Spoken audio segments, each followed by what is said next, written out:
The reason I think it's what I said, a day late and a dollar short, is because some of the priests that they named in their own file that they released today, they show that the accusations rolled in a decade ago or 2 decades ago.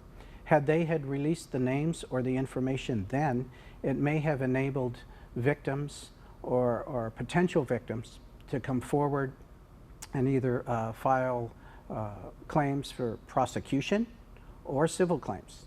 But since they enabled them and they kept a lot of this secret, they weren't able to do that, so the statute of limitations on most of these names has run out. You know, when a lot of these, some of the survivors see some of these names, and maybe they haven't told anybody what happened to them, what are some of the feelings you think they're going to experience? I've talked to a lot of survivors who come forward later on, and some of them who see names on there, it triggers them, and it's really hard for them emotionally and psychologically, and some of them break down and it triggers them. Others will go forward to police, which we're hoping, or to the Attorney General who is now collecting information on this, and that helps them to heal and it helps them to seek justice. You went through this yourself. Do you mind sharing a little bit of your story? Yeah, in 2002, I decided I was going to come forward for things that happened to me, and I sought the advice of an attorney then. In 2003, the state of California opened up the floodgates for anybody who had been abused who never came forward to file an action. And I did. I filed a lawsuit against the Catholic Church in 2003 in Contra Costa County and against the Salesian Order of Priests. And it went to court in 2006 to a court jury trial, and I won that trial. Joining SNAP in 2002 was empowering for me because I got to do something about it. Up until that point, I felt like this happened to me and I haven't done anything. And what I wanted to do was not only empower myself, I wanted to empower other people who were victims and help them. So I organized events and did press conferences, and people started calling in saying this happened to me, and it made me happy that people were calling and coming out, although I felt bad because it had happened to them. But I think that that was a step in the healing process for them to come forward, and it's invigorating. And I think it's a win-win when victims come forward. What kind of help is out there for victims? SNAP offers, we have support group meetings in different areas. We have people that are able to field calls sometimes, and we refer people to the police, to district attorneys, and now to the Attorney General. And I've referred people to therapists or psychiatrists or doctors. And in some cases, I've referred them to legal counsel because they didn't know what they should do. Since I started, I've gotten several hundred calls from victims of abuse.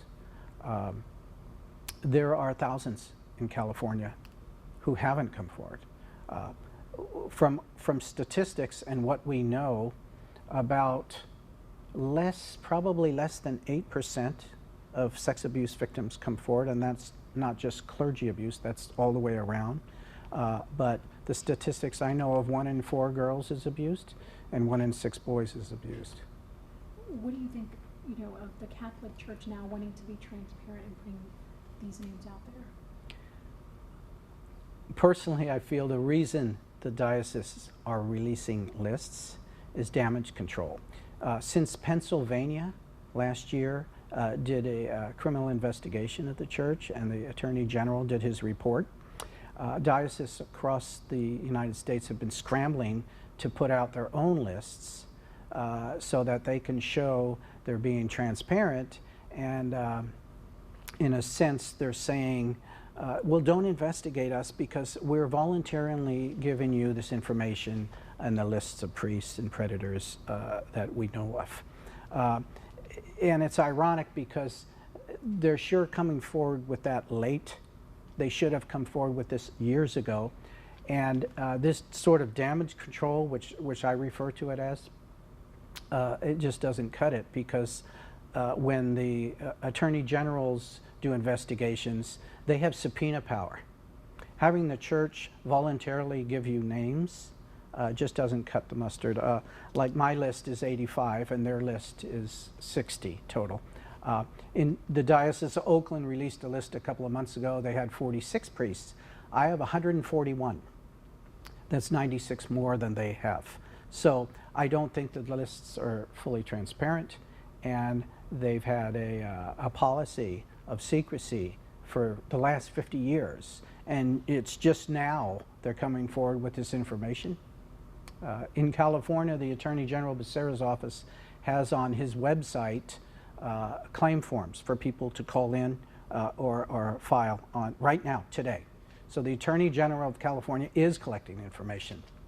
And the dioceses in California are scrambling to show the public and the Attorney General, hey, look how transparent we are. We're giving you the list of all these priests, pat us on the back. When in fact they're shortlisting, they're watering down the lists, and they've had a policy of secrecy for decades, and they're still not being fully transparent. So you're saying they're just doing this to protect themselves? Yeah, they're doing this to protect themselves, and it's damage control, and they're not being fully transparent. What would you say to victims out there who may not come forward yet and are dealing with all the emotions and have not sought help? What would your message to them be? My message to any victims out there who haven't come forward: you can find the courage, you can come forward, you don't have to put your name out, you can keep your name secret, you can do it anonymously to the Attorney General of California, you can do it anonymously to the police because you were under the age of 18 at the time, and you can call SNAP and we can give you referrals. But it would empower you, you would get vindication, it would help in your healing, and it's a good process. So I encourage victims to come forward. But I would imagine that it's just you never fully heal from something like that. I mean, that is the most traumatic experience anybody could have. Yeah, speaking for myself, I suffered a lot of trauma when I was molested, and I felt lost, and I didn't think there was any way I could come out of it whole. Coming forward and suing the church actually empowered me and got me some vindication and some justice, but I still suffer. I still have the nightmares, I still have triggering, I still have PTSD, and I work on it all the time. I work on it today while I'm talking about this. I don't think that ever leaves you. It's like a scar, but you work on it and you survive. And you are a survivor. Yeah, I'm a survivor. Yeah, I think they haven't learned. In a lot of cases, the Catholic Church just hasn't learned. They're treating this as though this is a thing of the past, and it's not. There's a priest who is just named in Fresno this week, 2 in Oakland this year, all around the United States. If you look on Bishop Accountability or other sites, you'll see that almost on a daily basis they're still being named. So I think they haven't learned their lesson, and they haven't come out with full transparency, and they've got a long way to go still. Pope Francis held like a meeting with the priests and deacons from all over the world, where he actually, called this an epidemic, and is trying to do something to help the victims and really kind of get rid of this. What do you think about the Pope trying to do something about this? I don't think the Pope's truly sincere. I think he does this as a sort of lip service to help tell people that we're doing this in the church. The Pope himself has been implicated in covering up himself. I don't take him at his word, and I think other popes before him have done this as well. And I think a lot of the position of the Catholic Church hierarchy, bishops, cardinals, and popes is, this is a thing of the past, let's get over it, this is done, let's have the donations continue to roll in. And I don't think that they've corrected themselves. What needs to be done, in your opinion? In my opinion, and I don't know if a lot of people are going to agree with this, I think they need to remove every priest who's ever been accused of molestation. They need to remove every priest who covered up for him. They need to remove every priest who heard a confession of someone who's a child molester or rapist. They need to remove every bishop who's kept this secret and hid things and enabled these predators and transferred them. They need to remove every cardinal who's been implicated in doing the same thing, and they need to remove the Pope. And what they need to do is put women in there. There are no women in the hierarchy. They need to put women in there and balance it and actually have them correct it. I'm sure you've seen the list this morning. Are there names in there that you recognize? Yeah, there's some names I recognize that have been in the Diocese of Sacramento who have been elsewhere and accused. Some of them have been sued. Some of them have been deceased. So yeah, there's names I recognize, and then there's some who fled. They fled the country, or they fled charges. Right. For that. A lot of them flee to Mexico. I don't think that the dioceses have a handle on this. I don't think they're capable of keeping this in control and correcting it. That's why I think they need an outside source to come in and correct this, because these people do flee. And because of their policy and history of secrecy and transferring and enabling these people and not alerting parents and the public when these things happen, this thing compounds. It self-manifests. It keeps getting worse, and releasing this list today isn't correcting anything. It's just telling us, it's reinforcing to us, look at all the things we kept secret from you.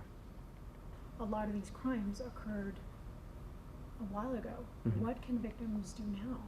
What victims can do now for themselves and for others, for one thing, go to the Attorney General Javier Becerra's website, even if this happened a long time ago. Write your report or claim, send it in. This way the Attorney General of California understands the full scope of this. It's huge, and it's never too late to file a police report or to turn the a claim into the Attorney General. Yes, the statute of limitations probably has passed on your claim, but they need this information. The public needs the information. The world needs to know the scope and magnitude of this problem. This is history. It has to be out there. Anything else you would like to add? I'd like to add, and I think we may have covered this before, I'd like to add that putting out what should have been done is the list should have been made available as the accusations rolled in. Parents should have been made aware, and the public should have been made aware as these accusations rolled in. This way something could have been done about it at the time, or other potential victims. There's some people that they knew about of accusations a couple of decades ago. Had they let the public know about that, they may have saved other victims after that.